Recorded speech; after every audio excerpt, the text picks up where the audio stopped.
Here we go. All right. I'm ready for this debate. There will be a thrashing. I mean, a proper debate that's happening. No, I kid.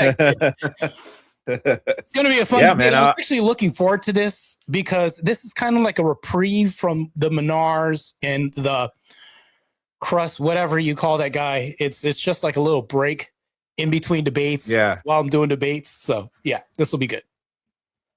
Yeah, and it's an interesting prompt. I was just telling everybody it's an interesting prompt. I don't really see this debated anywhere. So it should be pretty good. I've never heard actually anyone say that was on the right anyway, say anything that like, oh, Charlie Kirk actually did more damage than good. So this is actually an interesting conversation. It was. And I was really intrigued. Yeah. The reason why I wanted to do this debate particularly is because I was shocked because I didn't think that this was plausible or that this existed. So this is kind of like the unicorn event that you'd be like, oh, surely there must be a debate that nobody's ever thought of from an angle that nobody's ever thought of before. And lo and behold, this kind of fell into my lap and I'm like, okay, yeah, let's do it. So. Yeah, man, it should be good. Did you send the link to Real Rain? Let me send that link real quick. Yeah, no worries. I just didn't.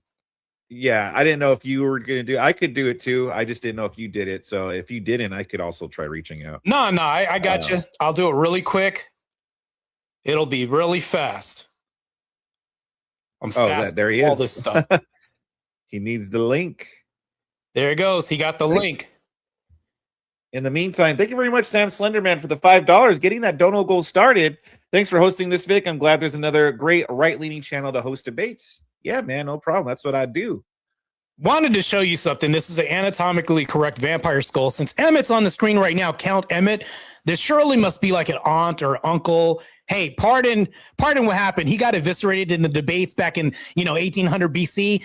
But we're here now. Let this not, put fear in your heart, Emmett. Just saying. Right. It's going to give him flashback memories of his ancestors. Well, I should have given flashbacks when I was Vlad Dracula, my intro with Minar being the Ottomans invading with the spikes up their bungholes. It was pretty base, dude, by the way. Pretty base guy.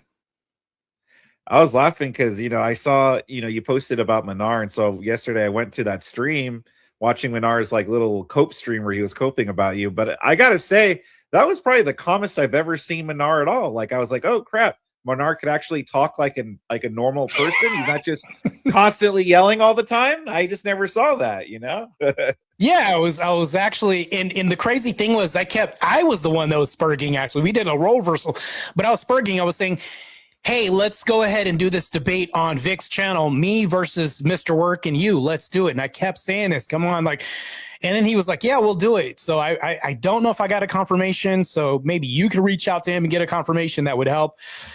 So, yeah, I'll reach out to him because I think that'll be good. How's it going, Real Rain? Good to see you, brother. Hey, everybody. Thanks for having me on, Vic.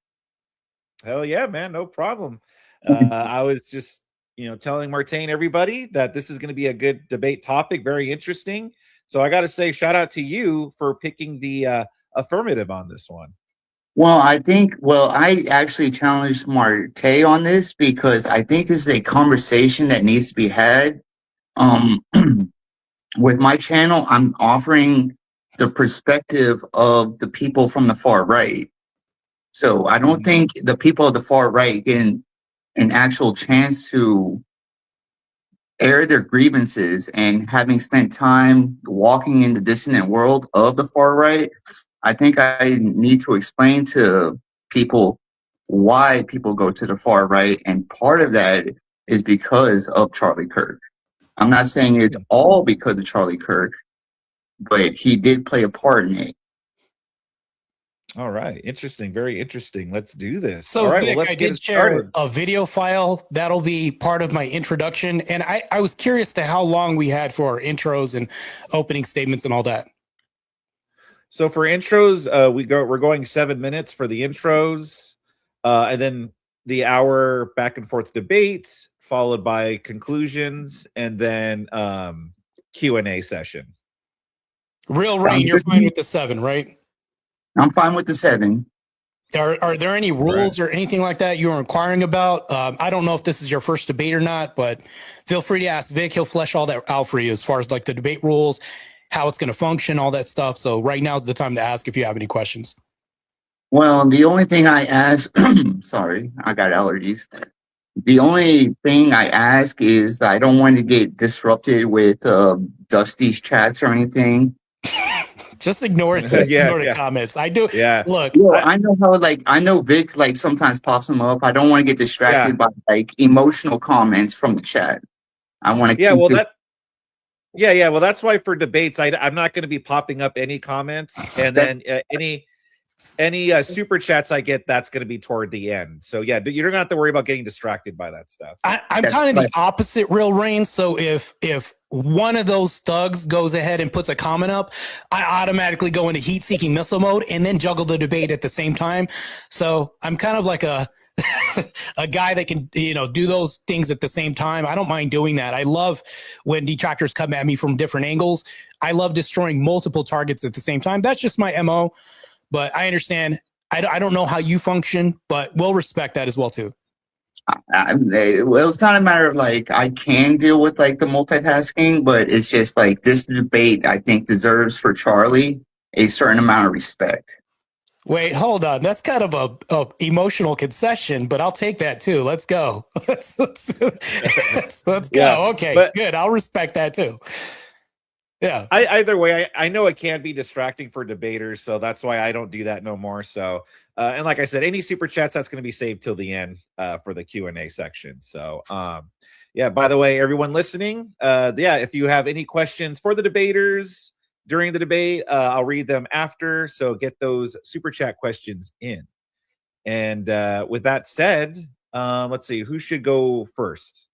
I challenged Martae, so I'll let him go first. Actually, I was going to let you go first because you're the guy that's against that. Usually against goes first in my book. Okay. It's your prompt. You're to be honest, and I can explain this for you, Real Rain. It's a very controversial topic, and the reason why it's controversial, and this is my real quick, I'll tie this up real quick, Vic. I'm not going to be too long. You would be, in a sense, like the bad guy in this situation, to be honest, because you're the guy on the right, from what I understand. And let me know if I'm mischaracterizing your position. But you're also saying that Charlie Kirk did more harm to the right while being on the right.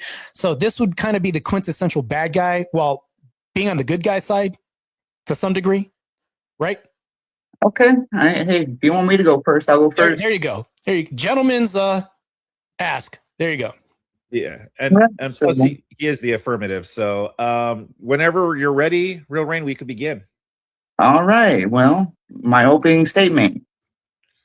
People will look at my opinion and say I'm talking about Charlie Kirk as being a bad person. I am not. The Avengers saved the world, but damaged the city in the process. Charlie Kirk changed the world and America, but that does not mean he did not hurt the right. He did things when we look at the 2019 Groyper Wars. When we look at the 2019 Groyper Wars, we cannot say that it did not affect the 2020 election. We can also not say that Charlie did not open the door wide for critics or for leftists to come in to our movement. The right wing and the far right movement has always had an issue with grifters. These grifters coming into our spaces, and when they do, they change our morals. Now, there's a lot of people in the Groyper movement, and part of the reason why the 2019 Groyper Wars happened is because Charlie preached for open debate, but refused to debate Nick Fuentes. If you can honestly say that not talking to Nick Fuentes did not cause the America First movement, I will accept that argument. But if you do say that Charlie Kirk not accepting a conversation with Nick Fuentes caused the America First movement, that means he unintentionally damaged the right. He did this by suppressing voices. Suppressing voices is what Charlie said he was against. He was willing to talk to Hassan Piker, but Vincent James is off limit. Why should we not listen to the radical right voices? The far right positions of 10 years ago are today's mainstream positions. We have conversations every day about HB1 visas. Look at the Somalian conversation in Minnesota. And we can go no further than Vic's video from a couple weeks ago, where we see that everything that Jillian Michaels feels is a leftist feeling. And Charlie Kirk opened the door for Jillian Michaels. So let me ask you this, Martae. Why is it okay to open the door for your enemy that does not share your values but agrees with you on a policy, and then shut the door on an ally that disagrees with you on policies? And with that, I yield my time. All right. Thank you very much, Real Rain, for that. So let's see. Let me reset this. All right, Martae, whenever you're ready, we could begin. So when I'm ready, you can play that video, and then I'll use up the rest of the remaining of my time with my opening too. All right. All righty. Andrew Wilson, Let's add this to the stage.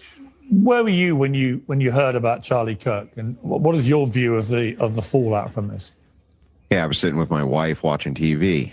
So the thing is I remember this picture circulating around of Charlie Kirk. He was debating the incoming president of the Oxford Union, and they were all smiles and handshakes. And by the next day, this guy was saying the most insane rhetoric about how he basically had it coming.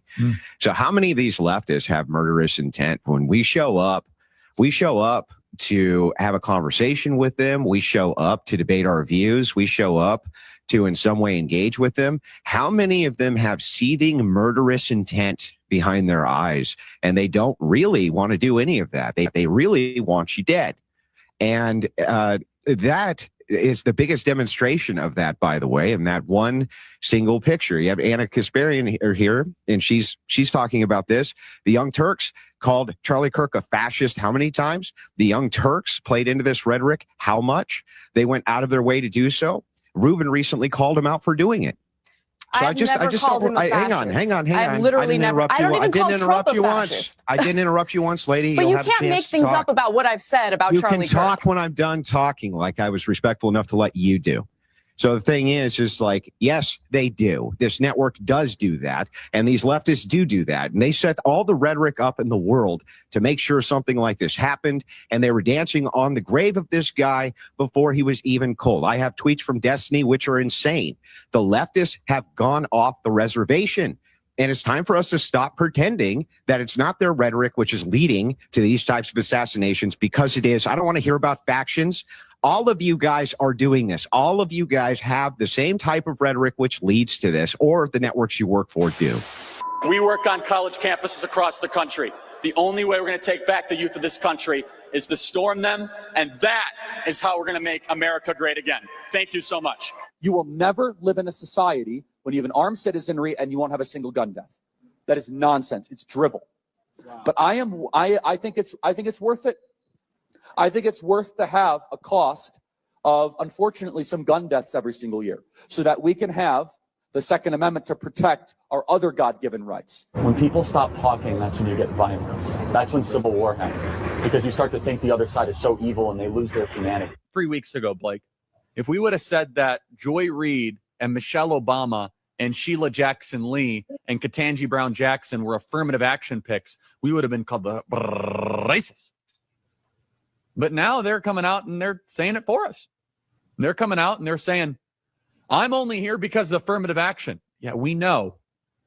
You do not have the brain processing power to otherwise be taken really seriously. Always come into every conversation believing that you might be wrong and that you might learn something. I would encourage all of you that are intellectually honest, that are on the left, that are liberals, to know what conservatives believe better than conservatives.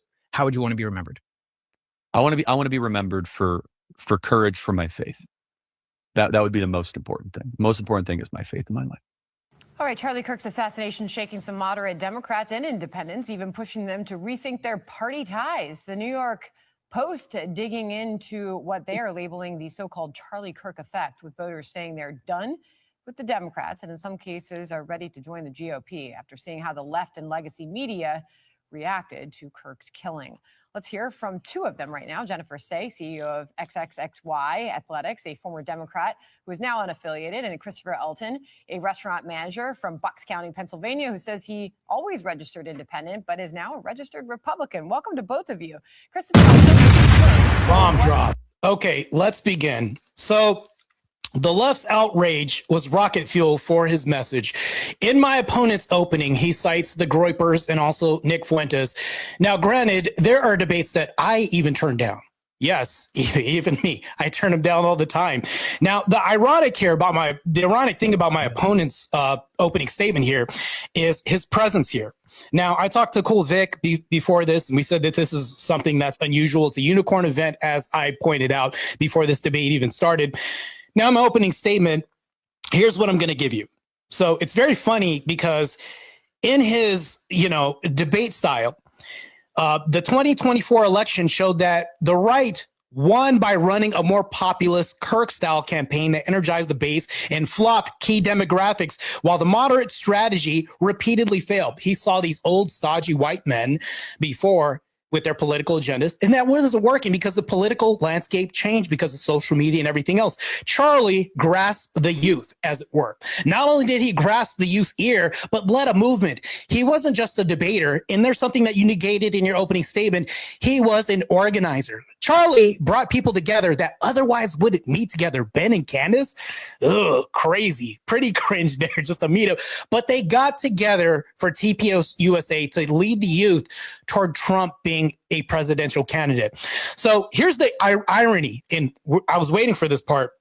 So when you say the whole thing about, prove me wrong about this whole debate with him running on this prove me wrong thing on college campuses, you're here saying prove me wrong using Charlie Kirk's kind of themed platform to even do this, which is almost a borderline concession toward his platform and his style of debate by even presence alone for you being here. So this is the thing, though, just to close this up. His debates aren't bullying like the left says.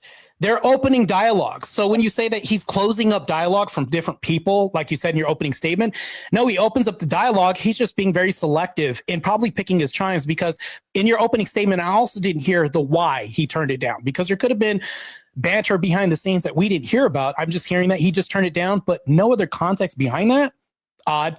There may have been a reason why. I'm pretty sure he had justified reasons. Publicists probably said something probably happened, but that's omitted conveniently from your opening statement. But I'm ready to dive into this conversation about Charlie Kirk and trying to figure out how, even though he helped Trump in his campaign, and as you saw, the two Democrats switch sides to becoming Republican from Charlie Kirk's death. His death emboldened more people to transfer over because of that and see that the left is more violent. Even in his death, he's actually helped the right too. But I'll concede my time. All right. Perfect. Thank you very much for that, Martae. Thank you guys both. All right. Before we officially begin, like I said, everybody, make sure you get those questions in. And at the end, we will be holding a Q&A. And yeah, that's about it. So, gentlemen, whenever you're ready, let's begin the open dialogue. Okay. So you asked a question on why didn't Charlie talk to Nick or Vincent James. You see, I know a lot of people are unfamiliar with the far right, but that does not mean they don't exist. So I'm going to ask you, Martae, why is it better for Charlie to have talked to Hassan Piker and introduce his audience to Hassan Piker than it would be to introduce him to voices on the right, like Vincent James and Stefan Molyneux? I'm glad you said that. And the answer was kind of already in your response when you said that to me. You said, I know people aren't familiar with these people on the right. Well, if they're obscure and he's not going to introduce them, how does this actually helps my argument? Because if you're going to not bring obscure people to your side, that actually doesn't move the needle at all, because they're obscure. First of all, a lot of people don't know about them. And as a matter of fact, a lot of people didn't even know about Charlie Kirk himself, as a matter of fact, or seen his debates until after his death. And that's admittedly on the right in most parts. This is what's happened. Well, meanwhile, TPUSA has been running, I would say, this whole shop. When he was 18, he started this up. I did a little bit of research on Charlie. Young entrepreneur, by the way. But when you talk about people like Stephen Molyneux, who's more of a big name, controversial as hell, which I can see why you may want to be adjacent to him, but not fully bring him in the fold, to kind of see, because that could be kind of like an optics nightmare. Because first of all, Stephen was banned on different platforms, things like this, because of his takes and things. So it's like almost like if you have this baby, this child called TPUSA, you kind of want to make sure that it's bolstered in the right hands, and you want to make sure that nothing gets in there that can corrupt this, because we're talking about affecting the youth that you want to embolden with this ideological message towards Christianity and ethics. Okay, my response to that would be Nala. Yeah. Nala, I would say that to me, the right would say something that would say, you know, she's reformed and all this other stuff. Now, granted, I am with you when I say that there are people that will infiltrate, but to me, I do see remnants of that remains to be seen yet. I don't see her opening up a OF page. I don't see her doing any of this other stuff. Now, like when I said that remains to be seen, but can you tell me, even now, has Nala kind of like receded back into the depths of like filth? In my opinion, with her Grinch video around Christmas, and she was trying to get her husband to twerk on camera. Yeah, that's not like OF content. We could say there's a lot of people that dance together on camera and stuff like that. But would you call that OF content? Okay. No, I would not call that OF content. Right. But well, that's not OF content. We've ruled that out. But moving forward, it's like even Nala Ray, it's almost like you have to give people grace. And me, I'm with you. Actually, I'll even concede that with you. I'm really curious as to why they brought her on as well too. I'll concede that much to you, but that remains to be seen whether or not she's a quote unquote, as like Protestants will say, a backslider yet, because she hasn't opened up an OF account or done any of this other stuff. Meanwhile, mind you, I'm over here and I orbit the crucible, and I've got a damn pass myself. I just got baptized, and it's like they have to give me grace too. So I think that it's more benevolent on Charlie Kirk's behalf to bring in people and give them a second chance and redemption. Would it not? Okay. So why doesn't Nick Fuentes deserve a second chance? Well, Nick Fuentes is a little bit different because he rocked the boat of structures to where it almost caused his own demise, meaning like, so if you take Nala Ray and you do a side-by-side comparison, Nick Fuentes caused financial loss to himself, made sure that he wasn't getting paid from this, and almost like, where are you getting income from? So if anybody's going to get infected by anything, it's not the loss of income that anybody wants. Meanwhile, Nala Ray hasn't really caused anybody to be destitute of finance. It's more like an image nightmare, I would say an optics nightmare for Nala. So it's like you have to measure the both, I would say the implications of the outcomes. Like Nala Ray would be an optics nightmare to some degree if she backslid, but Nick Fuentes, like banned, deplatformed, debanked, like that's pretty bad. So it's like, I'm pretty sure he had to weigh his options, but it's like, you also have to think about this. Nick didn't get enough time with Charlie. Charlie didn't last on this earth long enough to build the bridge long enough with him. And so we never got to see the finale of this whole episode, so to speak. So let me ask you this. If we were to go by that, Nick Fuentes and Nala are comparably controversial amongst the right. Yes. Okay. One deserves grace and an opportunity to have a conversation with. The other one does not deserve grace and the opportunity to have a conversation with. I'm confused. So there's a distinction between the two. Having a conversation with Nala Ray never got channels banned, never got people debanked or channels deplatformed. Having conversations with Nick got channels banned, got things deplatformed. So what is a debate? Debate is merely a conversation, right? So if you were to say something like merely being in the presence of Nala Ray or being filmed with Nick Fuentes, and Nick Fuentes had a muzzle on and didn't speak, it was his mouth that, I mean, things that he uttered that I would say even during Joe Biden's presidency that got everything banned. It wasn't Nala Ray's speech, it was her actions. But Nick Fuentes, it was his speech, not his actions. It's the inverse. Okay, so one of them can use their mouths to do.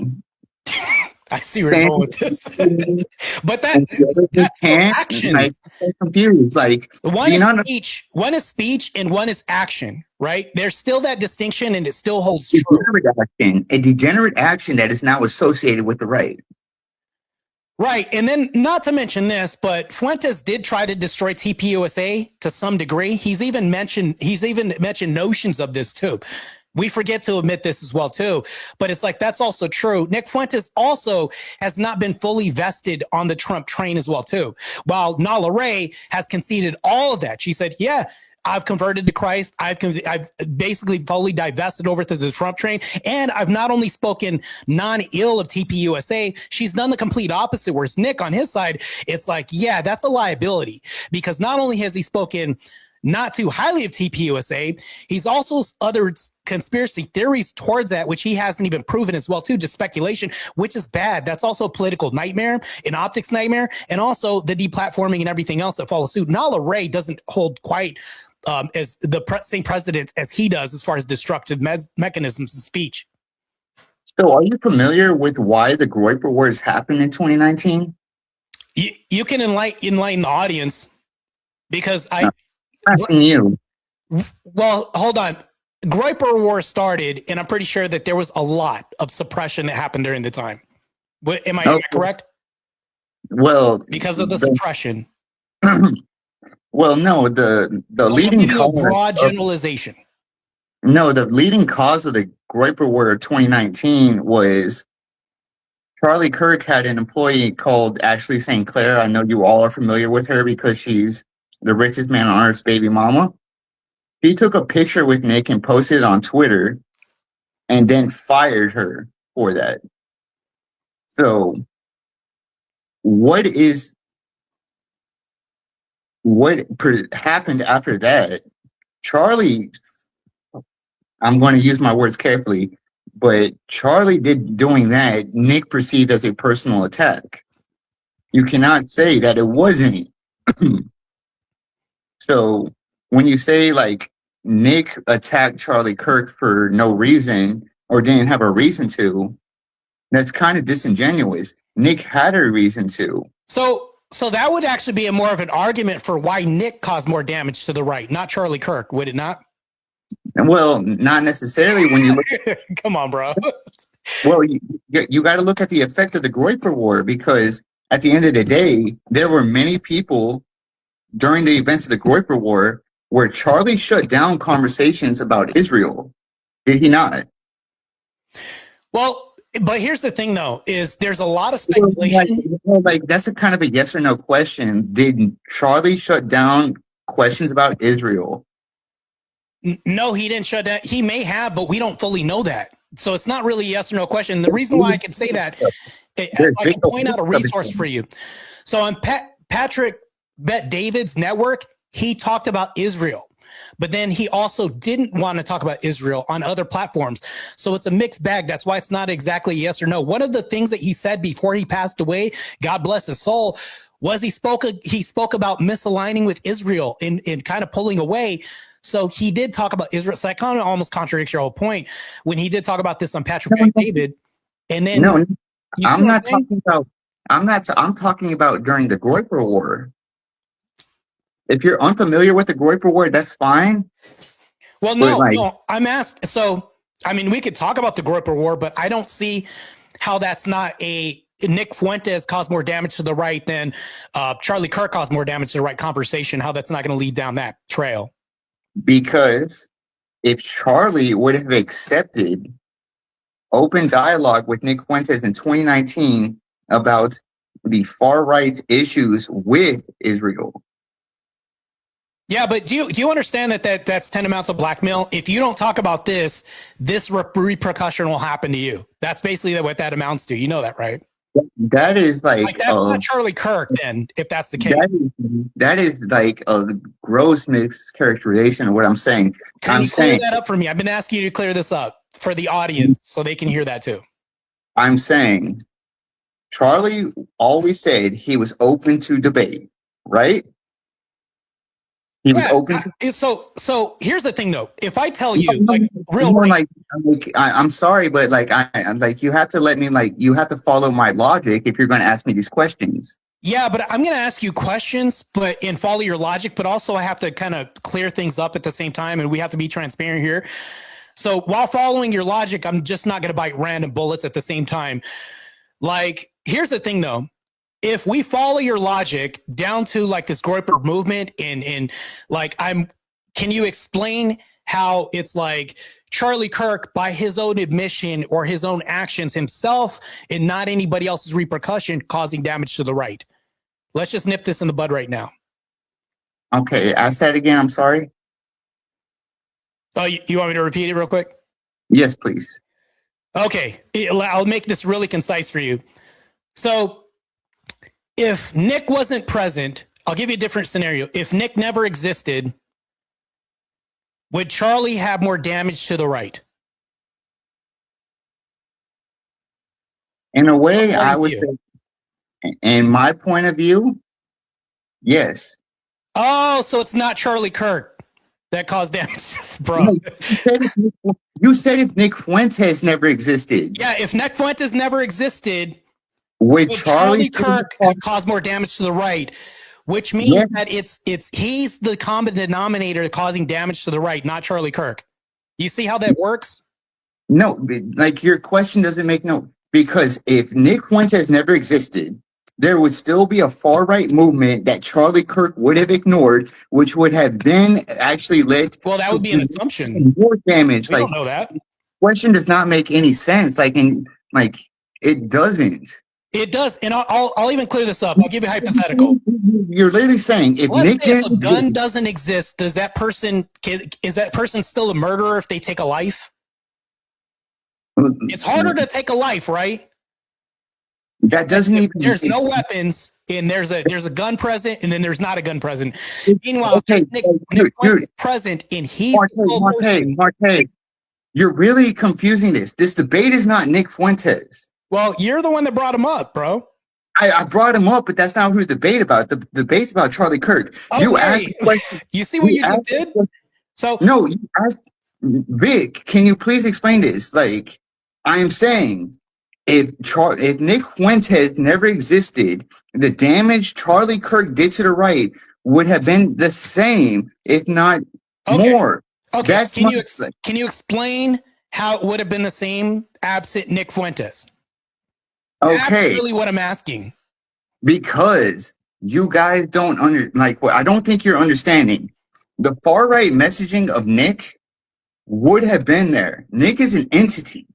Nick is just a person. The far right message goes back years. Right, I hear you, but can I get a demonstration of how this would have happened without an empty assertion or an assumption?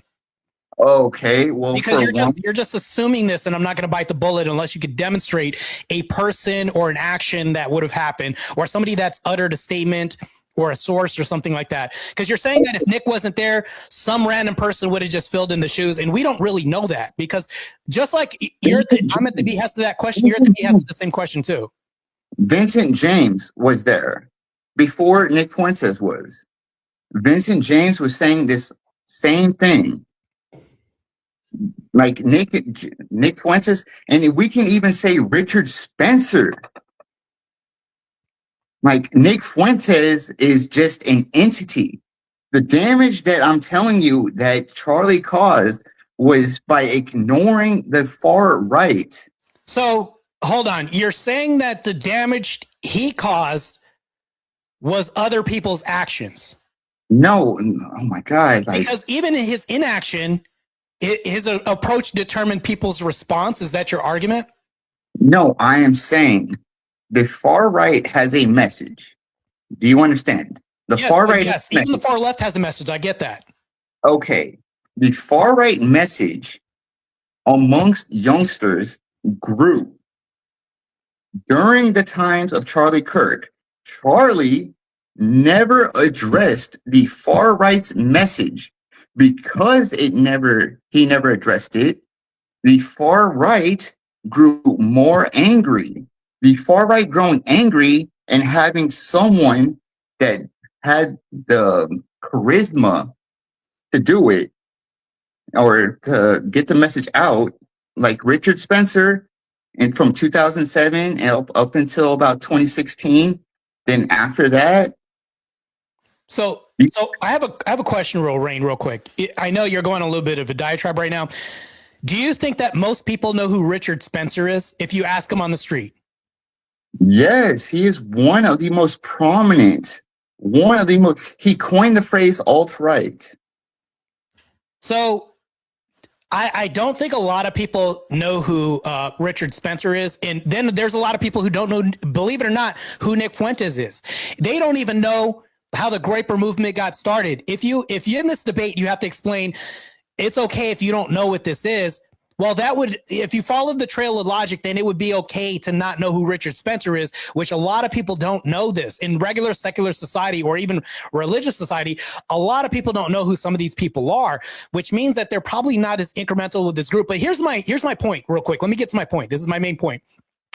Do you think that Richard Spencer's movement or the Groyper movement was in alignment with TPUSA or the brainchild of Charlie Kirk? I think Nick Fuentes' message was because he was an America First, pro-Catholic, anti-degeneracy advocate. He was saying, hey, Charlie, why are you inviting these speakers on and not inviting these speakers on?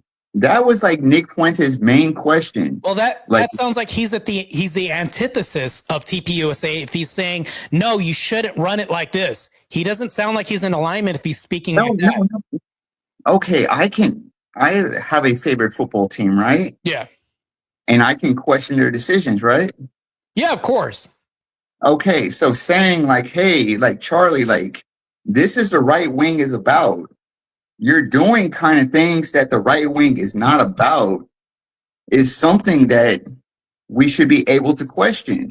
So it's one thing when you question things, and then it's another thing when you start calling people like puppets of Israel, which Nick Fuentes have done. When you start demeaning kind of TPUSA, lowbrowing them and making all these comments, which Nick has also said. So there's a lot of things that I can pull up right now in the middle of this debate, which show that he was the antithesis of TPUSA. Just because we're in alignment, matter of fact, just because we have Protestants and we have LDS doesn't mean that we're all Christians, right? Even though we both believe in Christ, even though we both believe in the same mantras, whatever this is, we're not in alignment, right? Right. Right. So if Nick was saying, no, I don't like the way you're running this, you're a puppet for Israel, you're doing all this. Yeah, that's not alignment, bro. Right. But those were genuine concerns, right? Yeah, you can have concerns while not being in alignment, right? Okay. So we can have alignment. Okay. So you can disagree. So we are on the right able to allow people that don't align with us in terms of religion. We can have disagreements on people that disagree with us on terms of sexuality, but we can't have people that disagree with us about Israel and then we're unaligned. I don't understand that. Like, well, there are things that we got to flesh out too, because it's possible that we can have disagreements with people and not let them up for conversation because we have a wall up. Matter of fact, Trump's whole premise of like build the wall and all this was to have an absolute barrier from certain things that are incompatible with culture, which Nick, very abrasive as this guy was, and Richard Spencer as well too, with their rhetoric, does not fully align with TPUSA. So if you're talking about Charlie Kirk not letting them up, this whole thing boils down and I'm going to make this really concise for you. This whole argument at this point sounds like what Nick Fuentes and all them did as a response to Charlie Kirk's inaction did harm to the right more than Charlie Kirk's message or anything he's ever done. Sounds like your argument you're making is like his inaction caused more damage because he's not letting these people who he's kind of wary of because they caused damage to platforms and everything else in the past because of their controversy. Like, to me, this is more like a Nick Fuentes and Spencer caused more damage to the right argument than anything else, to be honest with you. okay, so let me kind of rephrase my position. I would too if I were you. Would you say talking to Hassan, introducing your audience to Hassan, Vic, you, Martae, you guys have bigger platforms than me. You guys would not invite people on your platform that you think could corrupt your audiences, right? Yeah. Well, if their message is incompatible with what we have, it would basically turn us into a walking contradiction factory. Like, so it wouldn't be an absolute, but we risk that, right? So why did he talk to Hassan? Why did he talk to Kyle Kuzlinski? So right now we're in the realm of like speculation, because you're asking me why it means that you don't even have the answer either. No, well, I don't have the answer. Right. But so you're at the behest of the same question you're asking me, which means that this is like a non-essential question to the debate now. It just became that. Okay, so why talk to someone on the left that we all agree that Hassan is on the fringe of the left? Yeah, he is, but we have like, so there's different categories of like left. There's like the non-threatening left, the laughable left, and then there's like, you're probably going to get me demonetized left, right? Oh, okay. But we can admit that Hassan is on the fringes of the left. Yeah, I mean, I would debate Hassan, but then there's people that I wouldn't debate. Rob Moore has stated several times, I'm not debating Destiny because I don't want to give him airtime because he's a net bad. Right? Martae, like, I'm sorry, like, but like, you're like, that was just like a yes or no question. Like, Hassan is on the fringes of the left. Well, this is a debate. We can't really purely be an absolute of a yes or no. We're like, even right now, it's funny because ironically you're saying it's a yes or no question, but while you're speculating and making speculative statement by saying why, while not having answers yourself, and then saying for me to beholden to yes or no black and white questions, which is crazy. Right, but that's kind of a straightforward question.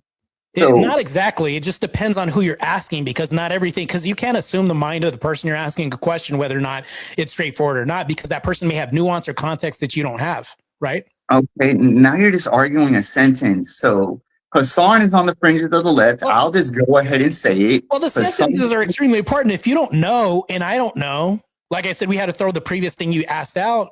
These are extremely important in debates, man. We got to flesh these out. No, because like, if you're saying that Nick was on the fringes and Charlie did not want to hurt his brand, and Hassan is on the fringes and it helps Charlie's brand, do you not see how that can bring people that tune into Charlie Kirk to the left? Yeah, but Real Rain, remember how we just said you don't know why, or the motivation of why he talked to one person but wouldn't talk to the other, and then I also don't know, and we agreed to throw that out because we will inevitably arrive at a non-answer.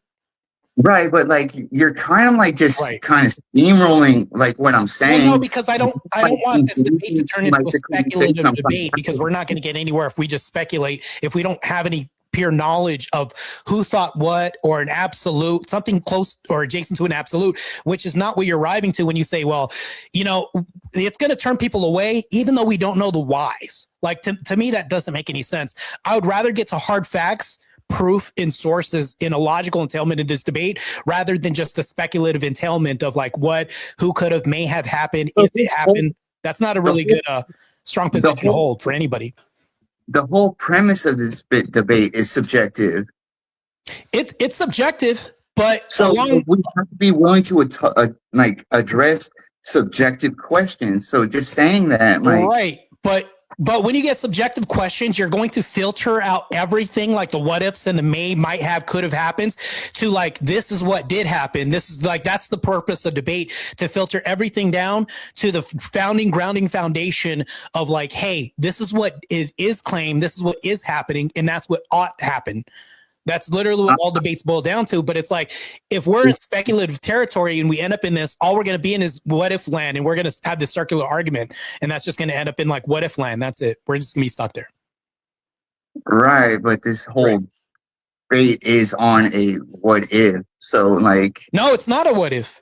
We have to look at the facts. So remember in the beginning intro video that I showed, there were two anecdotes. And I know anecdotes aren't like strong evidentiary claims that I'd say. Those are two Democrats that switched sides to becoming Republican shortly after his death, because even in death, he emboldened the left to switch to the right. That's not like speculative at all. They actually did that. well, like, the thing is that, like, I'm like really trying to like get across to you. And the point I'm really trying to get through to people, and I think people in the chat are understanding what I'm saying, is Charlie spent a lot of time, and you want an objective fact? Here's an objective fact. Charlie spent more time talking to people that celebrated his death than he did talking to people that mourned his death. If you are looking at this from an optics point of view, why would I want to be on a team that openly talks to people that celebrate my death rather than people that mourn my death? That's kind of crazy, because ironically, Christ talked to more people that celebrated his death than. And the reason why this is tangential is because he had a Christian ethical foundation. Charlie Kirk did. He was a representative of Christ, so he said, a figurehead of this Christian national movement that he wanted to push. Christ talked to more people that wanted him dead. And here's the thing, though. I would actually embolden anybody to question the fact of, like, does Martae talk to people in echo chambers that agree with him? No, that doesn't improve the landscape of the political environment. We are supposed to engage with our enemies. And Charlie Kirk uttered this message full-heartedly. Actually, in my intro video that I showed, he's like, we have to talk to people about the gun culture. It's worth these couple deaths from happening. It's tangential to saying if we're going to have cars, there's going to be deaths, car crashes, for us to have more cars. It's like the same argument. That's going to engage in people that are going to want discourse and not going to like him and his message, because we're supposed to change the minds of the people who don't agree with us. That's why. So actually, that makes my argument, in my opinion. Okay. So we have to change the minds of people that disagree with us. Yes. There's no way you can do this, because if you're saying that it's bad talking to people that disagree with you, that actually makes my argument, because I'm like, yes, we're what are the trenches? If I tell you I'm going in the trenches to fight these degens, that's literally what we're called to do, bro.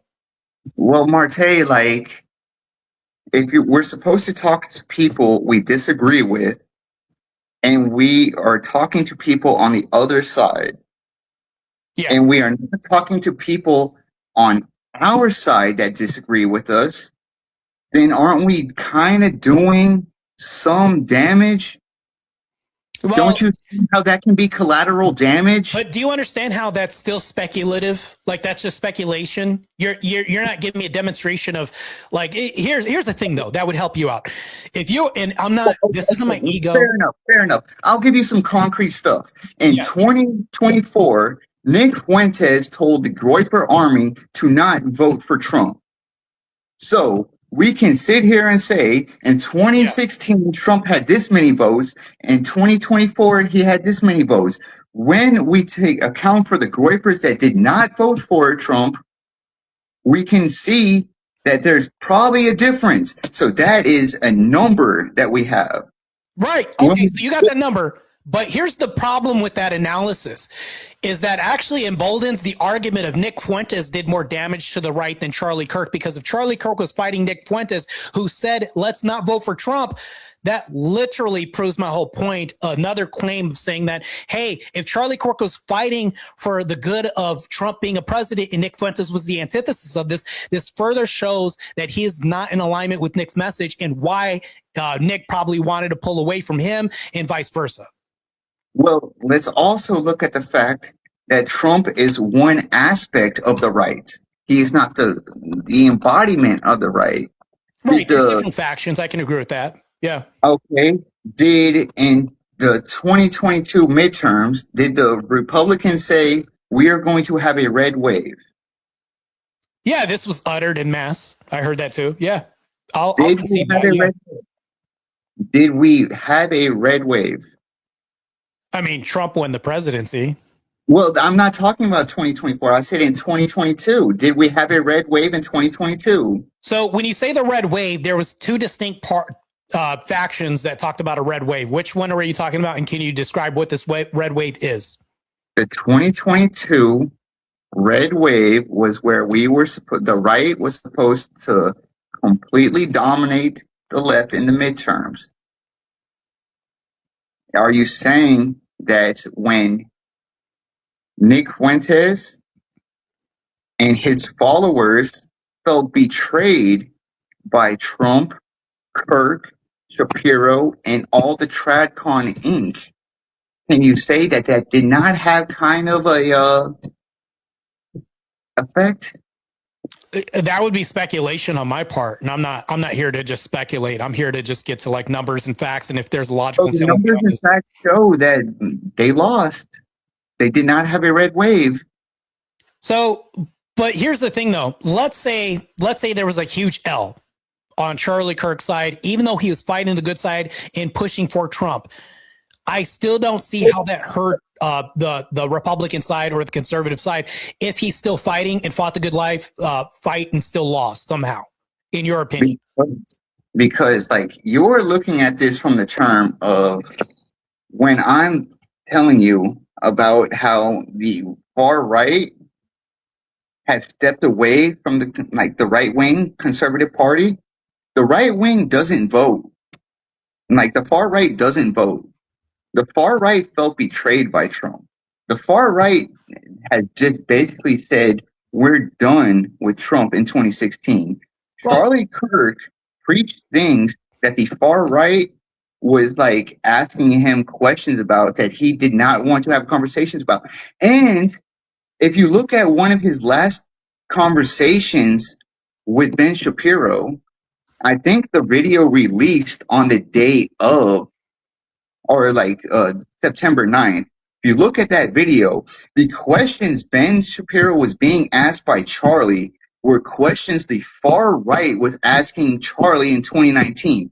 So Charlie's unwillingness to talk to those guys alienated them. You're saying he brought people in. I'm saying you can bring in 2 voters from the left, but if you're losing 4 voters from the right on the back door, what does it matter? Yeah, but hold on though. This is an unfalsifiable claim, and the reason why is because you can't demonstrate like that it was 2 people or 4 people or how that happened or the entailment. You're just saying, oh, this is what happened, but I'm not hearing a demonstration of like why. There's no context. You're just going to give a broad assertion. Still, we're still at this assumptive realm that you're at right now of saying, well, no, that's the reason why they lost, but not telling me how or why. Okay, would you say that Charlie propped up the rhinos in Congress? I don't know. Like, like let's say he did or didn't. What would that have to do with anything? Dan Crenshaw. Yeah, like let's say he did prompt up Dan Crenshaw, and Dan Crenshaw was, because we all make mistakes sometimes, and Dan Crenshaw was a net negative, and that happened. Like that would be a drop in the bucket compared to everybody else that he prompted up, especially the whole youth who he amassed to vote in Trump's favor. So I think that's what 1v like how many others? Like you see how the speculation works. That's why I don't want to get into this arena, because all we're going to do is just have this circular argument. Well, then then I guess we're just both at an impasse, because like this whole debate is about an impasse. The reason why we're not in an impasse is because I can demonstrate how Charlie Kirk was effective. One of the demonstrations I had was that, and I could show a poll how many liberals converted to the right after Charlie Kirk's passing away. And then not to mention this. Right. But you're talking about after death. Well, no, this is still. I'm talking about when he was alive. No, the prompt isn't when he was alive or dead. This was Charlie Kirk, meaning like him as a whole, right? Because you notice how there's no context about when. It's Charlie Kirk. Okay, but if he is bringing in former leftists to our cause, Jillian Michaels. Vic just did a video on the Steven Crowder, Jillian Michaels.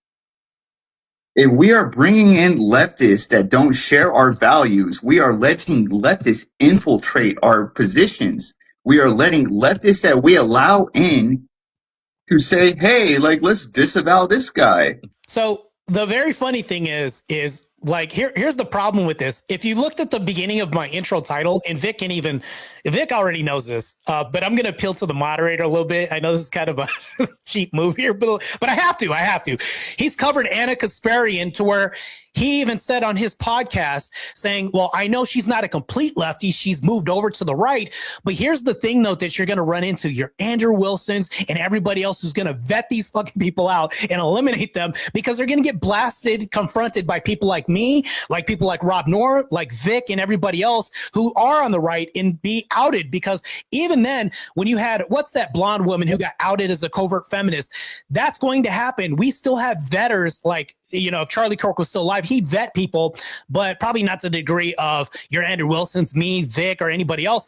We are still seeing examples of people vetted. So we'll allow infiltration, but it's not going to last because these people get called out, vetted, and exposed. And guess what happens? It makes us look even better. So I would implore more liberals try to infiltrate our network, and we're going to have the same firm, fair, and consistent stance as we always do by vetting them and kicking them out like we do.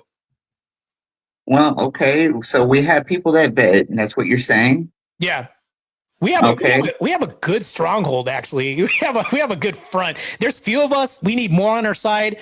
But that's what Charlie Kirk was fighting for more on our side.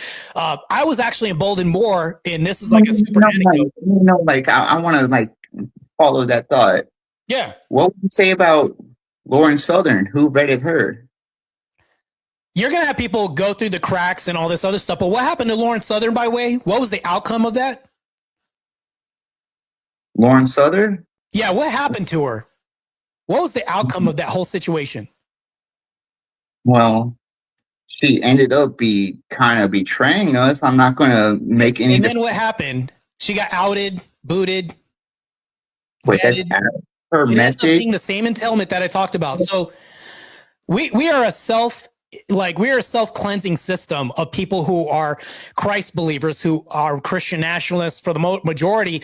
And not to mention this, but we'll see snakes, we'll allow them in, but then they'll provide good examples for why you should further move to the right, which is what Charlie Kirk's whole mantra and message was all about all along. Okay, so if Nala comes out tomorrow and says, I'm going back to OnlyFans, I don't like this grift, yeah, are you going to say Charlie Kirk was wrong? No, I wouldn't say he's wrong, and I'll tell you why. Would you say that Jesus was wrong because he allowed Judas to come in a circle? What Judas did, Judas actually fulfilled his purpose. That was his purpose. Nala's Ray's purpose could come in and actually magnify our message even more by betraying us and showing, damn, not only are the right consistent, but they boot these people out once they find out that they're snakes. That's awesome. Not only is this consistent, but this is also transparency as well, too. Exposed.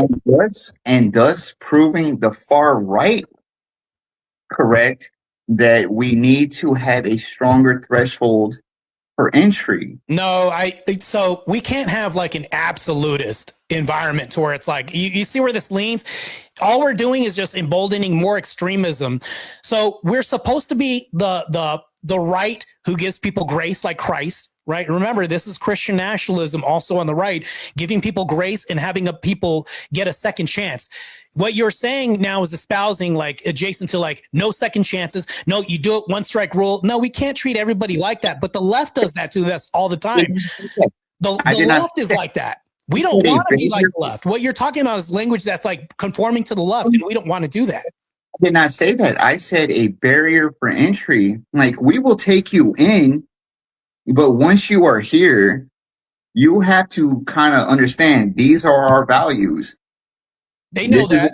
There's a barrier for entry already. Can you tell me how there's not a barrier for entry? Because you just kind of contradicted yourself. You said they know what the values are. They already know what they're getting into, but they still get in. They know what the barrier of entry is. So you've already established that there already is one. So what are the hardline values of the right? We don't really have hardline values, But if you want to go there, we can talk about the values that we do embolden and establish ourselves. Like, because you have to talk about like every faction on the right. You have the Nazis, extremists. You have like Proud Boys. You have like, so there's so many different factions, just like the left does. But for the majority, are God-fearing Christian people. We are mostly a majority God Christian nation. So if we're talking about the majority, there are people that are like anti-pornography, pro-traditional family. That's what we want. This is the majority of what I see that is emboldened by Charlie Kirk, if we could stay on the subject. Anti-pornography, anti-LGBTQ, anti-DEI, and he's espoused that white people are the most racially oppressed people in the nation, which I agree on. And they've said that he's racist for saying that people are getting in through non-merit-based activity. Like, this is actually producing more liabilities. So to me, that's saving the right so much, like by keeping a sensical route of performance when you come to building TP USA. So would you be okay if the TP USA had a pagan speaker espousing pagan values at an event? I don't think that he would be okay with that. It's not about me. The debate isn't about what I'd be okay with. This is about Charlie Kirk. So do you think Charlie would be okay with allowing a pagan speaker at Turning Point USA? That's an unfalsifiable thing. Like I don't even, you don't know, and I don't know if what the context or nuance would be behind that, to be honest with you. Okay, so you said one of the core values is being God-fearing. Yeah, that's one of the core values. Yes. So pagans don't necessarily have a God-fearing mentality, do they? Because they believe in many gods. So do you understand that, like, Nala Ray, since you brought her up, she may believe in a different Christ than we do because she doesn't believe in the triune God, right? Am I correct on that? Well, like... oh, wait, hold on. She doesn't believe in a triune God, which is not the same God I believe in. And maybe Charlie Kirk may believe that Christ is God like I do. But would we allow her to come in and speak on a Christian ethical foundation system? Well, first, like... if, like, let's just say, with the pagan perspective, with a pagan's perspective that is anti-porn or anti-porn, anti all the things that you just mentioned, but they are not God-fearing, would they still hold our values, yes or no? They wouldn't hold all the values, just like we let Nala Ray come in, and she got exposed by Andrew Wilson by saying she's not a believer of a triune God.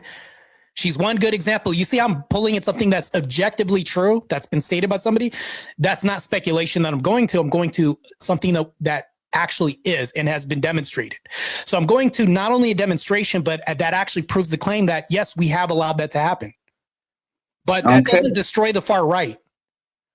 Well, I'm not necessarily talking about the far right in that situation. I'm talking about TPUSA. Or the right. This doesn't, but the prompt is may have damaged the right more than helped.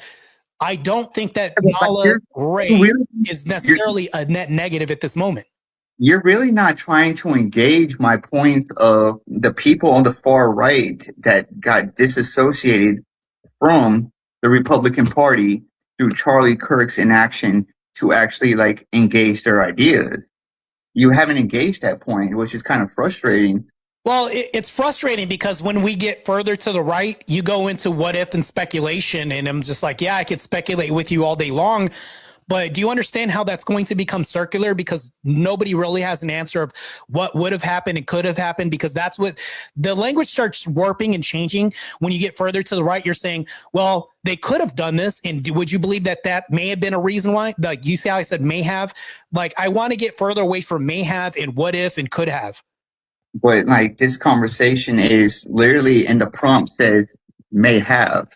Yes, may have, but you see how we can go to like a may have, but then go to like an absolute, and I can actually demonstrate that they have. We can arrive on a conclusive statement from like something that's even a question about this, because prompts can be questions like, is outer space made of air or not?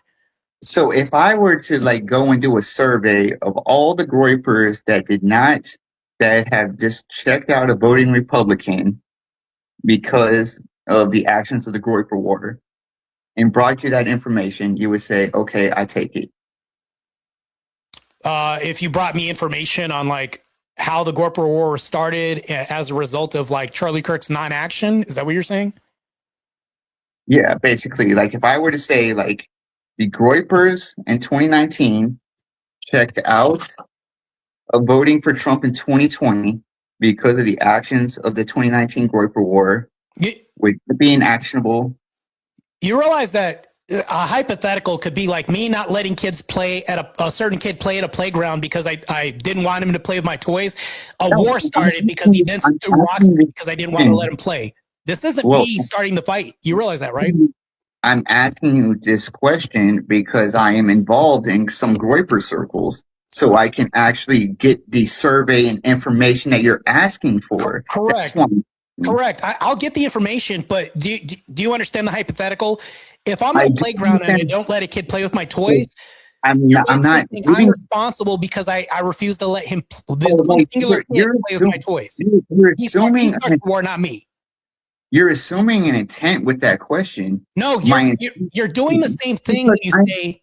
I literally just told you I am in Groyper circles, and I can get you a survey of people in the Groyper movement that did not vote in 2020. It is not a got you. It is more of a I will bring you the information if you want it. But do you understand how relevant that hypothetical is? Because, like, let's say you bring me the. It's hypothetical. It is, if you want that information, I can find it for you. No, the reason I brought the hypothetical is because the hypothetical is really analogous. Because if you bring up the information that shows, like, these kids got angry because Charlie wouldn't play with them, it still doesn't say that Charlie's responsible for this. The kids got pissed. It wasn't Charlie's fault that they got pissed. Their reaction is the causation. Because, like, you're misconstruing everything I'm saying. I am saying you want data. You want data. I want data, but do you understand how that data would still not give me a demonstration of how Charlie was responsible?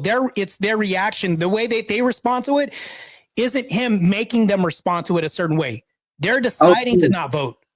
But if I were to get you this data, I am not saying this is not a hypothetical. No, this is, I have the means to get you this information. Real Rain, I'll even concede this. Let's say that 99% of Groypers and only one person decided not to change their vote, but everybody else changed their vote and said, I'm voting against Trump. All that does is prove is that a bunch of kids on a playground got pissed because one person decided to exclude them. It's just one group that a lot of people, if you go to the supermarket and ask them who Nick Fuentes is, may not even understand who he is. No. That one person that excluded him was Charlie Kirk, not Nick Fuentes. Right. But here's the thing, though. If he excludes them, oh my God, thank you. If he excludes them, that means that you're saying that his approach determined their response, which their response was the causation and not Charlie Kirk's. Charlie caused it and they responded. Right. So if I come to you and I say, you're not in our club and you start a war, not me, that's you starting the war, not me, because I excluded you. If you exclude me, yeah, and then I start my own club, and then my own club gets momentum, and then you exclude the people associated with my club, yeah, you started that war. No, wait, hold on. That makes no sense. So I started the war by excluding you? No. I made you guys fight me? No. You guys, that's not direction. That's just an emotional response to non-inclusion. That is not what I said. I said, if I start a club, let's just say you're club Y, I'm club X. And you start messing with people in my club, right? My club. You start making jabs at my club, and my club says, F you. You started that war. So I left your club. So you're kind of smuggling in language here by throwing jabs. When did Charlie Kirk throw jabs at Nick Fuentes? I mean, where do you want me to start? So he didn't exclude them. That was the jab? Well, remember when I told you about the Ashley St. Clair situation? Yeah, all that is exclusion. That's not him making a statement by saying, I hate Nick Fuentes or F them. That is punishing a mutual. That's like Me, okay, me, you and Vic, right, Back to exclusion. That's it. me, you and Vic right now, right? Yeah.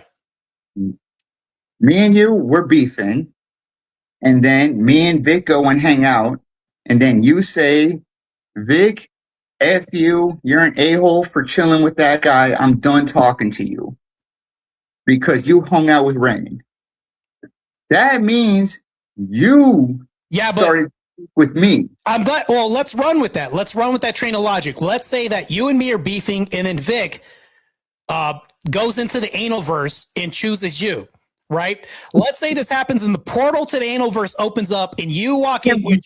I don't know what realm of reality Vic would willingly walk into the analverse, but let's just say that this freakish thing happens, right? I wouldn't attack Vic. I'd only attack you if you and I were beefing. I would never attack him. I would just disassociate. So even by that, by proxy, this isn't Vic causing the war. Okay. You see how that works? Vic's not causing the war by disassociating with me. No, like because you kind of just like misinterpreted what I just said, because I said if you stop messing with Vic because he talked to me, you basically threw a jab at me because you're saying, hey, you mess with that guy, I'm not fucking with you. No, that's not a jab. Do you think that's a disassociation's a jab? If you were going to be willing to not talk to a mutual friend over me and the mutual friends connection, yeah, I would view that as a personal jab. You realize that's just an emotional argument. That's not really a logical reason to start a war, right? Well, do most wars start over logic or emotions? That's unfalsifiable too. We don't really actually know the answer to that. Did the founding fathers start a war because they logically felt, or because they logically were mad at the Brits, or because they felt a certain type of way?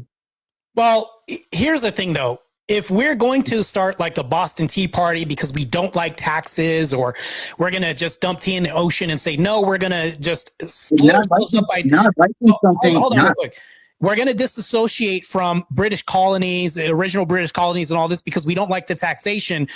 That's not starting a war. All that is this disassociation. What you're talking about in your version of this, it's like because we disassociated in your version of reality in a different dimension, England attacks us because we don't want taxes anymore. So they come here and start bombing the United States.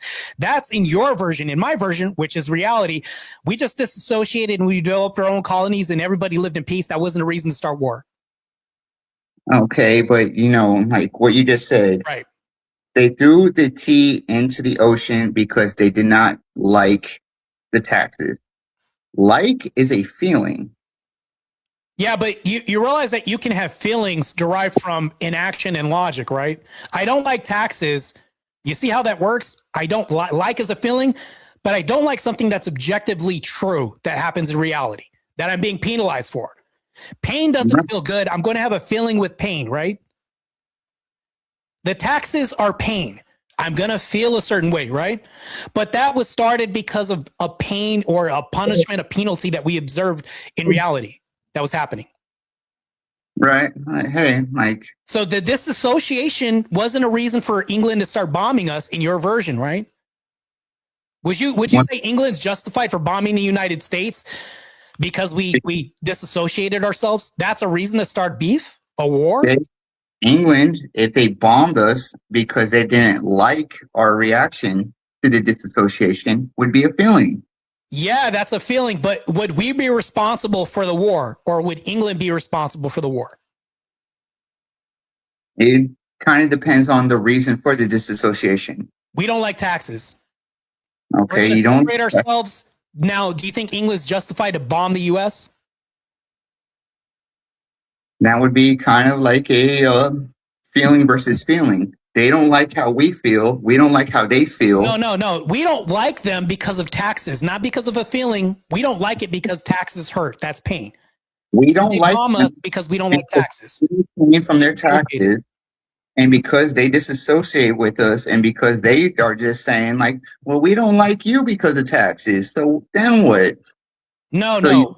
So it's the inverse. We separated from them because we don't like taxes. And we said, you know what? We're going to develop our own colonies and all this over here. we don't like taxes. That's something that's not a feelings-based thing. That's like, I don't like taxes. I don't like paying to some entity and not knowing and having control where my money goes. That's not a feeling. Feelings come after that. That's like post hoc, right? Well, like you're kind of like ignoring how feelings can affect a war. But can you answer the question though that asked, would England be justified to bomb us because of our disassociation with them? If they did it, I'm not saying that it's not a matter of justification. We're talking about. It is a matter of justification because we're talking about the reason why harm is done. No, because we're talking about if emotions can drive a war. No, we're not talking about that. So, okay, can I be pained by taxes and not feel a kind of way about it? Can you pay taxes, not feel No, can I feel pain from taxes? Meaning like the taxes suck, but I don't care. We deal with it anyways. Are there people that walk around the United States and say, what can you do? And they don't like it, but they don't feel any kind of way about this, even though they don't like taxes? I kind of feel like we're getting off true, of right? Sure. Okay, good. You agree with that. So that's objectively true. That can be objectively true. Somebody could say, this sucks, even though I don't have any feelings about this, but we have to live with this, right? So that war, so back to my question, England, and I'll even answer this for you, England would not be justified for attacking us for disassociating with them. That there's no justification because all you can run to, just like with the Nick Fuentes thing, and let me tie this in, and everybody else saying, I don't like you because you're not letting me participate. That's not a Charlie Kirk causing more damage to the right. It's because somebody's temper tantrum and they get mad. That's their feelings and their inhibition and loss of control that's causing this. Because Charlie Kirk can be stoic as hell. He's not saying I want to start a fight. How you would actually gain traction in this debate is if you said, Charlie Kirk said this statement and he challenged Nick Fuentes to a battle, or he challenged his rhetoric or said that he was dumb or illogical or something like that. If you were to say that, then I could understand where you're coming from. But if all you have is feelings and speculation, it's like, this is just why Nick Fuentes and Spencer started this harm for the right, not Charlie Kirk. Well, then we'll just leave it at that because, like, we're just kind of like you're kind of ignoring the feelings of the far right, and I'm telling you, this isn't about feelings, though. Here's the problem, though. We can talk about feelings, but all feelings do is speculation. Martae, I'm sorry, like, I don't need another diatribe about feelings and everything. I'm just kind of saying, like, this debate kind of comes down to acknowledging the isolationism of the far right caused a big problem that caused the birth of the American First Movement. And you can go on social media today, right now. The far right is gaining grounds on so many different areas. Women are moving to the far right. We have memes, like the floodgates are open. The far right is basically going. And I'm saying because the far right is going so hard right now, because of the ignoring that Charlie gave them when he was alive, is what is the damage. And you can say I can't quantify it. I have no statistic on it. I can't really like give you a hard number for it. But that's basically what my argument is. This is basically amount to like, I feel bad, so therefore I'm justified to cause harm. In a nutshell. Right, but I'm just saying, like, that's a bad bro. That's never a justification to cause harm because you feel a certain way. Well, Martae, you have to ground your feelings in something real. Hey, Martae, you're assuming I'm justifying it. I'm not justifying it. No, I'm not assuming you are. I'm telling you don't have a justification. That's what I'm saying. There's no justification for the harm that Nick's inflicting because you're saying, well, because the far right feels a certain way, this is why they're doing this. And I'm just like, well, I'm looking for justification. There isn't one. That's what I'm saying. Okay. Well, like at that, I think it's a good stopping point because we're just going to kind of keep circling each other. Well, I'm not circling. What I'm doing is I'm trying to hone in on something other than feelings. For each other. Like we're just going to, it's going to be. What I'm doing is I'm honing in on something other than feelings, and I'm inquiring for something other than feelings. That's a rational explanation of what the harm is. And even then, even up until this point, I have not heard what Charlie Kirk did, like an action other than exclusion is not a reason for justification of why. All right, guys. Okay, I'm gonna have to stop because the debate is officially, the hour back and forth is officially over. Well done, guys. I thought that was a pretty interesting conversation. Good job to both of you, especially Real Rain. Because is this your first time, Real Rain? This is my first official debate, and like with someone that I kind of do respect in Martae. I watch a lot of his debates, and yeah. Hey, you know what? My hat's off to you. I respect you for saying you respect me, not just because you say you respect me. I respect you because it takes a lot of guts to get on a platform and hold a position that could be a contrarian position by the majority who are on the right, as you say you are on the right. You're on the right? Yeah, like just want to clarify. Yeah, like I kind of like am a walker of the dissonant world of the far right. Like I was kind of raised right, and kind of like through music and stuff, I ended up like discovering people on the far right. So I kind of have an insight onto like what they think. Right. I get that. And I respect that a lot. I respect Cool Vic's platform. He's, by the way, everybody who is out there listens, this is a very neutral platform, unlike other platforms that I don't want to, shall not be mentioned here. It's very neutral. Mm-hmm. He's not one-sided. He's not going to have a one-sided debate, as I've covered the other day on my channel. Give a shout out to Vic. And as a matter of fact, if you could send a super chat to his channel, your testosterone is going to bump up 10%. It's scientifically proven. I don't know where my source is for that, but yeah, do that and subscribe to his channel as well too. Hell yeah. It's just the science. You got to follow the science, guys. Yeah, there you go. Science. So, we could do the 7-minute closers. Yeah, you guys have up to 7 minutes. You guys obviously don't have to use the full time. Since Real Rain began, we could have Martae start first. So Martae, whenever you're ready. Yeah, I'd like to say I'll give respect where it's due. I appreciate you, Real Rain, for meeting me on a platform. You've seen me in comment sections battling with other people in where I had to actually punch him in the throat a couple times. But it's like with you, it's like you're not giving me a reason to have such vitriol like I do with some other opponents. And I respect that a lot. We had an engaging conversation, and I do appreciate the spirited exchange and back and forth. Here's the thing that I'll end on. Just speaking directly to the debate in itself, I was looking for like a justifiable cause. There's two things I was looking for. I was looking for what Charlie Kirk did directly to make a justifiable cause for him destroying the right or causing harm to the right. But instead in this debate, I got like, oh, because I excluded myself from people who may have been a liability, maybe that justifies why other people had attacked the right even more. To me, I don't think that's a justification. Even when I talked about the school playground of me excluding a certain kid, but he hit me in the rock, like that doesn't justify me getting hit in the rock or my movement getting rocked because I said this guy's a liability. I just don't want to talk to him. It would be more of like a causation if I said, I don't like this kid. His mama's a something monkey, a pea monkey or whatever. It said some racial epithet. Like to me, it's like, yeah, of course. Now we have an emotional justification, maybe. But even that wasn't justified or even stated in this whole debate. But even then, when we looked for like a reason why or like an action, there was no action stated in this whole debate. What Charlie Kirk did, it then delved into what he didn't do. And I'm just like, you didn't do anything. And that's the reason why you're damaging people. I can see that case. Like if I didn't save a life, if somebody was going to die, am I in action to prevent a grape of a minor or something like that happen? Now I'm complicit in the event, but that's neither even close to what happened. It's like, there's a lot of context and nuance that wasn't even established here. We don't have the why. Unfalsifiable claims is the why he excluded people or how. And I was listening to intently for like why he excluded people. Maybe you even had an answer. I don't have an answer. You don't. And we'll probably never get answers on that, which leaves everything to speculation. And the debate was just a speculative debate when we leaned further on the right.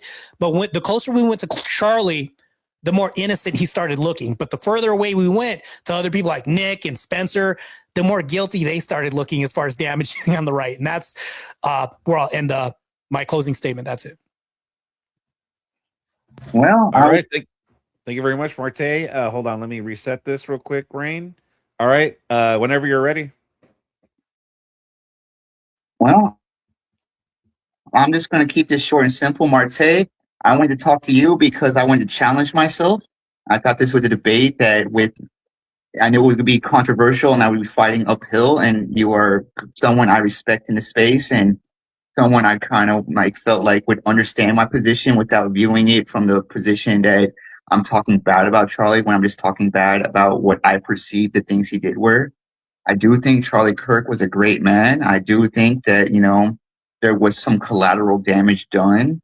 I just want to thank Vic for having us on the platform. I want to thank Martae. I want to thank the chat. I know that a lot of the people in the chat are some might have understood me, some might not have.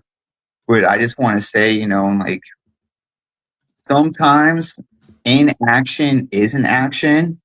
But at the end of the day, I'm going to do something that Martae is probably not used to hearing. I'm just going to concede,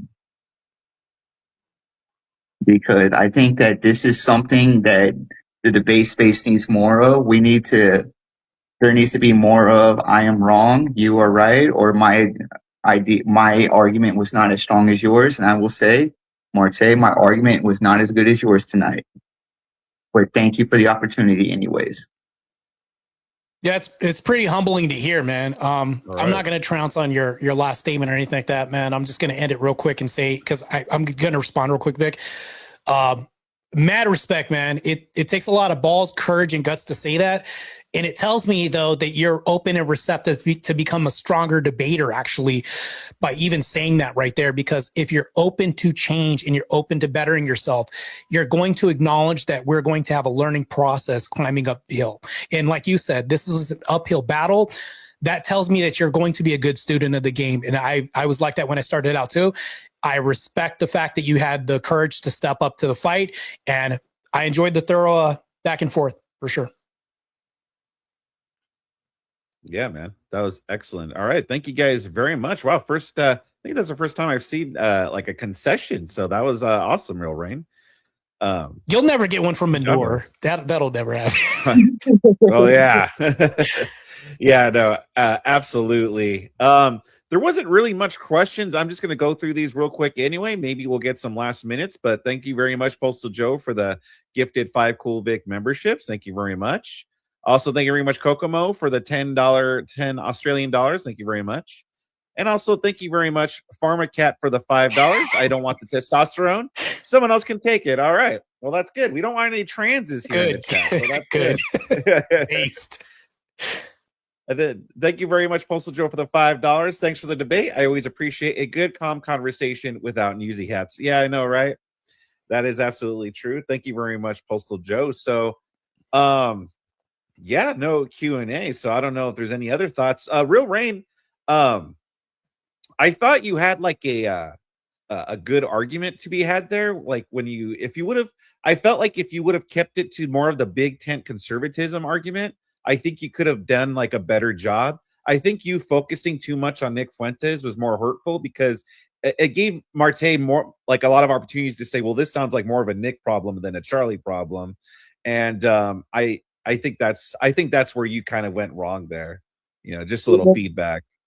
And I guess I kind of misrepresented my message, where it's kind of about the alienation of the far right more so than Nick. I kind of wanted to focus on the alienation part of the far right. Well, if I can offer something else too, just to play devil's advocate against myself, I think a tougher position, and this is what I was like kind of not wary of, but if you would have came in saying that, yeah, he's uttered some things that appeared racist on his end, but the fact that he's responsible for clearing this up and never reconciled or cleared this up, and then not only this, but when you leave things to where they're kind of subtle and to where they can be misinterpreted because you're not clearing this up or giving clarity to things, you leave things open to be weaponized against you. And Charlie didn't do this very well. He was bad at doing this. When he did this, he got clipped out of context and never came back to re-clarify these things that may have been misconstrued and weaponized against him. Like, that would have been a good debate. The big tent debate thing that there's plenty of other, I could have been in good opposition against that, actually, to be honest with you. Yeah. Yeah, the Big Ten argument I think is kind of like a low hanging fruit because like the Big Ten with exclusion would be kind of hard to prove. Like, how do I prove that welcoming all these people in is bad and all these not welcoming these people? You know what I mean? Like, I would have to prove like two different things at the same time. Well, here's where Vic's right about this, and this is where I would go with Vic. What I was saying. So the fact that he got murked during this whole situation means that there was like less oversight, meaning like it was sloppy. The gatherings were sloppy. There were several fights that happened in crowds sometimes when this happened, which means that the security wasn't tight. This is all Big Ten stuff. And meaning like if you're holding events that tend to be kind of liabilities, this could even be a more massive liability if you're bringing more people that have hate and vitriol against you with less security, less oversight as far as cautionary structure or anything like this. And I'm like, this is a really big liability. And I'm like, the fact that he got taken out shows the inevitability of what happens when you don't like that. That would be another direction I would take too. And amongst other directions, that's proven too. So. Yeah, and hey, man, I appreciate the notes. I hope that someday we can team up together and take on the Panelverse. I think. Oh, they got to get destroyed, bro. I'm just gonna tell you, that's one of my side quests for sure. So. Yeah, but like again, like, thank you both for just giving me the opportunity. You know, this is my show is going to be a my YouTube is going to basically be about presenting the far right and why they come to the conclusions that they come to, because what we always see is who the far right is, but not how they are the far right. So just kind of wanted to say, like, thank you for letting me kind of give you what the far right says about things. And a matter of fact, anybody who's a chatter here, subscribe to Real Range channel if you guys want to get this up and running. I'm actually intrigued, so I'll give you a sub too, Real Range, by the way. So appreciate it, man. Yeah, so yeah, I was about to say the same thing. Go follow Real Rain on his channel, a small up and coming channel. Sounds like it's going to have good stuff over there. And you know, hopefully I get to host you for another debate sometime again, Real Rain. Just not with Dusty. Oh, with Dusty. I'm excited for that too, by the way. Martae's debate next week. Oh yeah. Right. We do have a debate. So I do want to challenge an opponent that was the only person that objectively beat me this year. I want to challenge Mo Rebuttal to another debate because according to the poll, he did beat me. Everybody else got mollywopped. Tonight's debate was spectacular, by the way, but I want to challenge Mo to a debate. I'll pick a prompt or you can pick a prompt and they submit a Cool Vic's channel. This will also be kind of one of these debates where it's like, I respect the opponent a lot, but I just don't, I'm kind of a sore loser, Vic, to be honest with you. And I'd like to reconcile that loss on your channel at some point. Yeah, man, I'd be down to host that. This will be, Martae avenging his loss, so to speak, his redemption debate, if you will. Let's do it. So I don't like losing. Yeah. Hoping to erase that L, man. Yeah, I'm definitely down to host that whenever you guys want to do it. I'm down, and I like Mo too, so that'll be pretty good. Yeah, so I want to debate Copper's dad. Well, that's his dog's name. But anyways, I'm debating Copper's dad soon, so I challenge you, Mo, if you're out there in YouTube land, and we will go to fisticuffs because I don't like losing. I want to go back to 0 instead of, 1-0 with you. Let's do it. Nice. Where do you have any idea for a prompt or anything, or is that just something that you're gonna discuss once you? We can. Me and Mo can run the fade on the red pill again. I don't care because I've actually made this argument a little bit better. So yeah, we'll figure out what's happening. I can actually come up with a better prompt, something that we actually disagree on, because I don't want things that are like, I'm just devil's advocate. No, I want things I actually disagree on. We're going to have a conversation, and then Mo is going to be my worst enemy for like an hour, and then that's it. Nice. Hell yeah. Well, Martae, do you want to tell people where they could find you at? You guys can find me at OTE on the Edge. Also, I'd like to give a shout out to my fabulous mods. I didn't see any of them in the chat, but they're still fabulous, even though they've had this exclusive exclusivity that happened tonight. It's like, which is, but I'm not going to go to war with my mods because their presence wasn't shown and they kind of like went to other platforms. By the way, Jake and Andrew are more of a higher priority. I can understand why they went there. They take priority over me, but I'm not going to go to war with them, i.e. reference to the debate tonight.